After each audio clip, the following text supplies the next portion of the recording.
Hello everyone, मेरे पीछे आप ये जो तस्वीर देख रहे हैं ये है डेनमार्क की प्राइम मिनिस्टर मेटे फ्रेडरिक्सन। हाल ही में इन्होंने माफी मांगी एक स्कैंडल के चलते। क्या एग्जैक्टली वो स्कैंडल है उसके बारे में तो हम जानेंगे ही। हम वो भी जानेंगे कि किन से अपोलोजाइज करा इन्होंने। साथ ही हम ये भी चर्चा करेंगे कि इस पूरे स्कैंडल में इंडिया कैसे रिलेट कर पा रहा है, how India can relate to the entire story, हम वो भी समझेंगे। Before all of that, hello everyone, मेरा नाम मोनिका है और लेट्स क्रैक यूपीएससी सीएसई में आपका स्वागत है। हम लोकेशन देख लेते हैं। किन से माफी मांगी वो जानने के लिए हमें लोकेशन बहुत ज्यादा जरूरी है।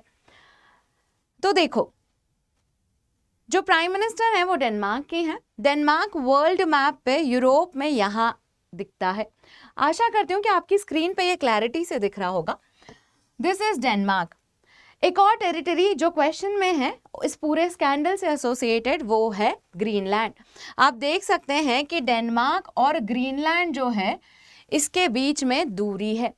ग्रीनलैंड को थोड़ा और जूम करते हैं, बट बिफोर दैट नोटिस कि कैसे यूएस से ग्रीनलैंड ज्यादा पास है as compare to Denmark. And US ने टाइम एंड अगेन डेनमार्क को बताया भी है कि they are interested in the Greenland. क्या स्टोरी है, क्या टेरिटरी है, सब बताऊंगी, थोड़ा सा सब्र रखना पड़ेगा। तो आप इस मैप पे देख पाते हैं कि ये डेनमार्क है, ये ग्रीनलैंड है और ये यूएस है। वैसे जो स्कैंडल है उसमें यूएस का इतना कंट्रीब्यूशन नहीं है, बट सिंस ग्रीनलैंड का डिस्कशन हो रहा है तो हम थोड़ा सा यूएस का एंगल भी एक्सप्लोर करेंगे। थोड़ा जूम करते हैं और देखते हैं ग्रीनलैंड को। ग्रीनलैंड जो है वो दुनिया का सबसे बड़ा आइलैंड है। इसके एक तरफ अटलांटिक ओशन है as you can see here और एक तरफ आर्कटिक ओशन है। ग्रीनलैंड 80% आइस कैप और ग्लेशियर से कवर्ड है, पर इसका मतलब ये नहीं है कि इसमें कोई पॉपुलेशन रहती नहीं है। ग्रीनलैंड में बहुत सारे एथनिक ग्रुप्स रहते हैं। इसमें आज जो हम चर्चा करने वाले हैं उसमें एक एथनिक ग्रुप का नाम आएगा जो है इन्यूट।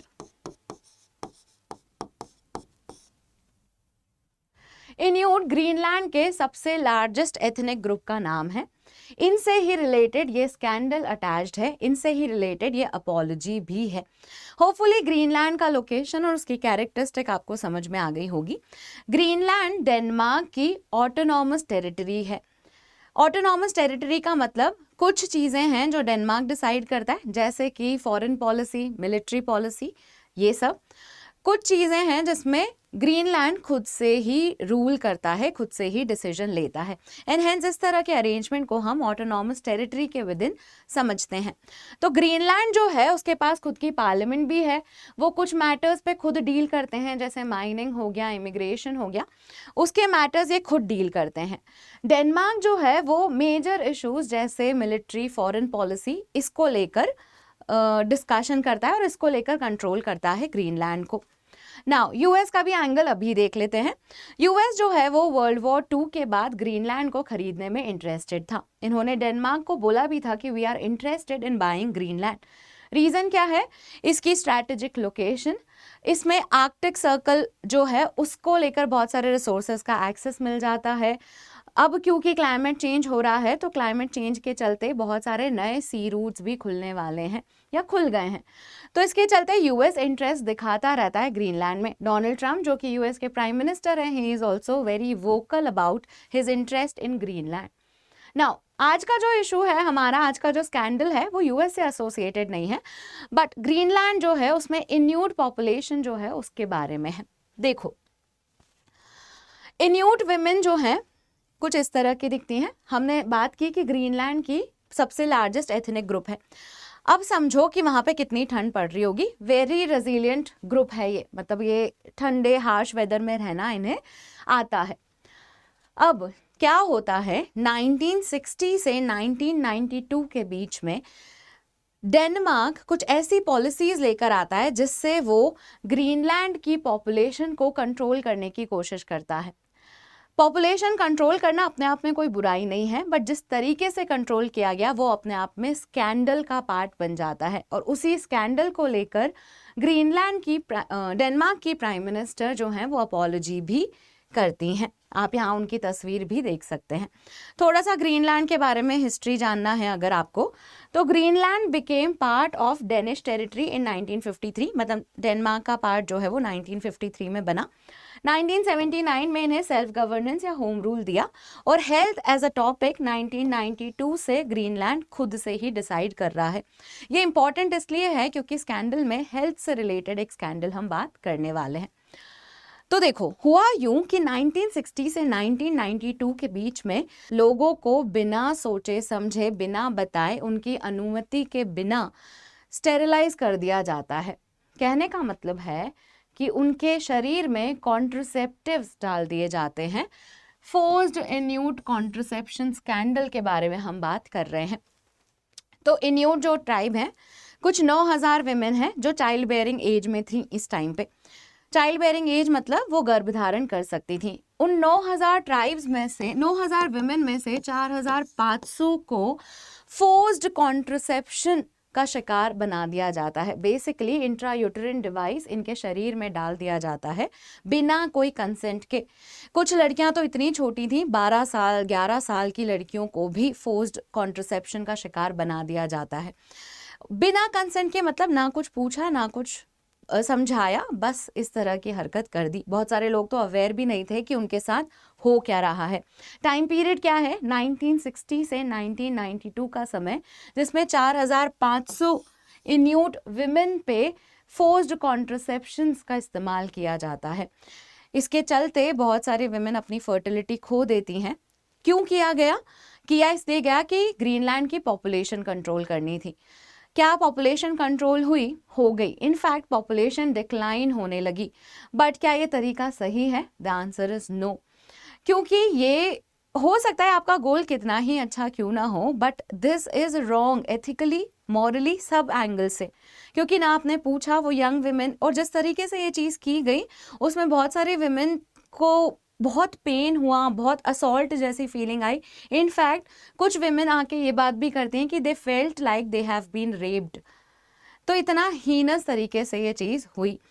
इसकी अकाउंटेबिलिटी लेते हुए डेनिश प्राइम मिनिस्टर अपोलोजाइज करती हैं। वो कहती हैं कि जो हुआ उसे तो अब बदला नहीं जा सकता, बट हम अकाउंटेबिलिटी ज़रूर सेट कर सकते हैं। अभी की अगर हम बात करें तो ये मामला टाइम एंड अगेन इसको लेकर बहुत लोग सामने भी आए हैं कि उनके साथ इस तरह की चीज़ें हुई हैं and they were not aware. 150 Greenland की जो महिलाएं हैं, इन्यूट कम्युनिटी की जो महिलाएं हैं, उन्होंने लीगल प्रोसेस का भी हेल्प लिया है। तो लॉ सूट भी फाइल किया गया है। As you can see over here, पूरा इंसिडेंट यहाँ पे वर्ड्स के फॉर्म में लिस्टेड है। 1960 से 1992 के बीच में 4500 विमेन को फोर्स्ड कॉन्ट्रसेप्शन का शिकार बनाया जाता है and 150 women raised their concern. So this was the scandal. अब बात करते हैं how India can relate to it. Actual में हमारे यहाँ पर भी कुछ इसी तरह का सिमिलर इंसिडेंट देखने को मिला, जिसमें फोर्स्ड स्टेरिलाइजेशन किया गया। इमरजेंसी के बाद का टाइम पीरियड है, इमरजेंसी के दौरान बेसिकली 1976-1977 ईयर्स में संजय गांधी जो हैं उन्होंने फोर्स्ड स्टेरिलाइजेशन को बहुत ज़्यादा प्रमोट किया। कहने का मतलब है कि स्टेरिलाइजेशन कोई नई बात नहीं थी, मास स्टेरिलाइजेशन हो रहा था, पर लोग अपनी इच्छा से स्टेरिलाइजेशन करा रहे थे। बट 1976-1977 के ईयर्स में लोगों को ज़बरदस्ती बस स्टैंड से उठाकर, रेलवे स्टेशन से उठाकर स्टेरिलाइजेशन कैंप्स में डाला गया और बिना उनसे कंसेंट लिए ज़बरदस्ती ऑपरेशन कराया गया। इन सब में अंदाज़ा है कि करीब 8 मिलियन मेन को स्टेरिलाइज किया गया, इंडियन मेन को, और 2000 के आसपास लोगों ने अपनी जान गंवा दी क्योंकि अनहाइजीनिक कंडीशंस, प्रॉपर ऑपरेशन नहीं होना, ये सब भी एक कंसर्न बनकर आए।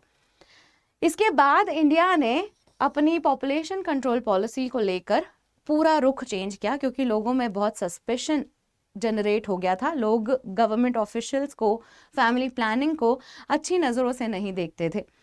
आप खुद अंदाज़ा भी लगा सकते हैं ऐसा क्यों हुआ होगा। तो उसके बाद India took a different approach. हमने अपनी पॉपुलेशन कंट्रोल कर ली, एज एविडेंट फ्रॉम हमारी फर्टिलिटी रेट जो कि 2.0 चल रही है।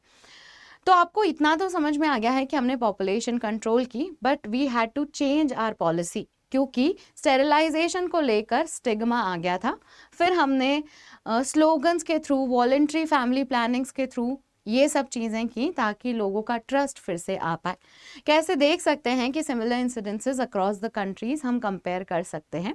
आप ये एग्जाम्पल, साथ ही इंडिया का एग्जाम्पल अपने ऐसे में अपने आंसर्स में इस्तेमाल कर सकते हैं यूपीएससी से एसोसिएटेड। एक और इम्पॉर्टेंट इन्फॉर्मेशन, अनअकैडमी के सब्सक्रिप्शन पर डिस्काउंट चल रहा है जिसमें 19,999 में सब्सक्रिप्शन अवेलेबल है और उसके साथ हम आपको 12 महीने का फ्री एक्सटेंशन भी दे रहे हैं। एनरोल करने के लिए जो कोड आप इस्तेमाल करेंगे वो है MM05।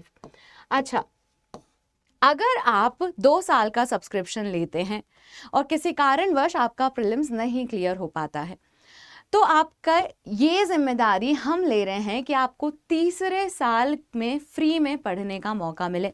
तो बेसिकली अगर आप 2 साल का सब्सक्रिप्शन लेते हैं और किसी कारणवश आप प्रीलिम्स नहीं क्लियर कर पाते हैं तो तीसरे साल की आपकी जो तैयारी है उसकी जिम्मेदारी अनअकैडमी उठाएगा अंडर CSE अश्योर।